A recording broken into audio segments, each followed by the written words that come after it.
guys आज म जाँदैछु काठमाडौँदेखि सिधै पूर्व जाँदैछु ल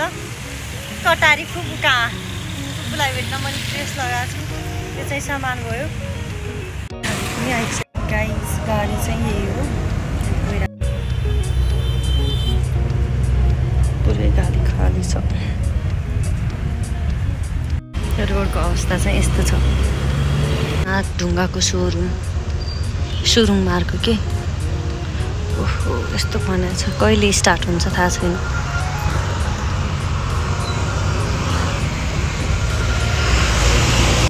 यो चाहिँ मेरो ड्रेस भयो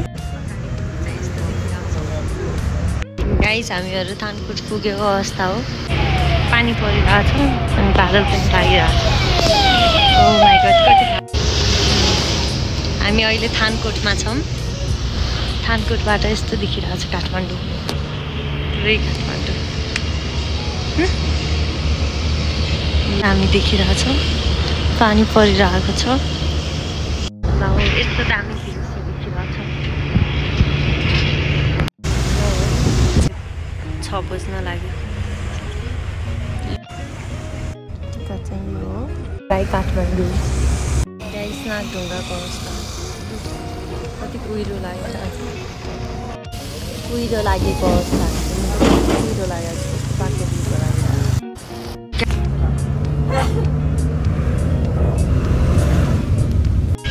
गाइस कुहिरो लागेर यस्तो देखिरहेछ नजारा आज चाहिँ जाम नरहेछ एकैछिनमा हामी नागढुङ्गाको सुरुङमा पुगिरहेछौँ आज चाहिँ जाम नरहेछ क्या भाइ गाडीहरू कति फास्ट आइरहेछन् वाउ यता चराहरू कस्तो राम्रो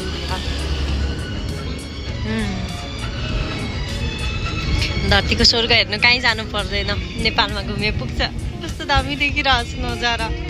हौ बादलहरू लागेर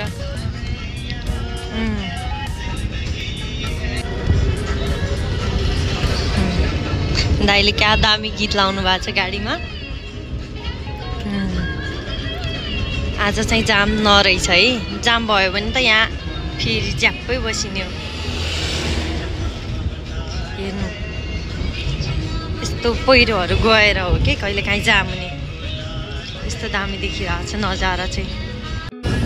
गाइस हामी नागढुङ्गा पुग्यौँ तलको सोरुङ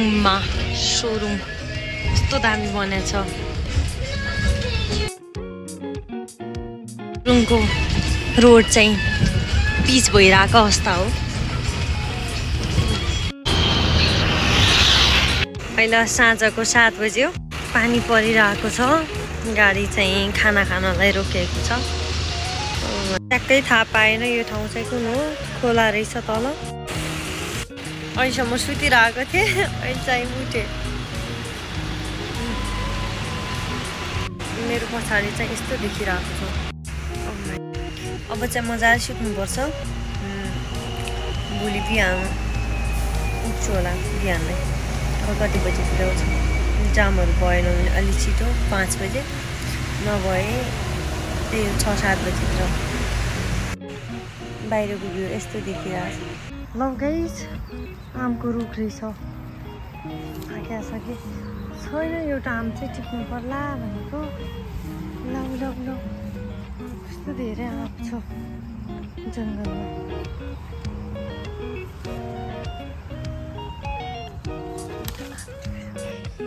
यो चाहिँ बिहानको नजारा हो गाडीबाट यस्तो दृश्य देखिरहेको छ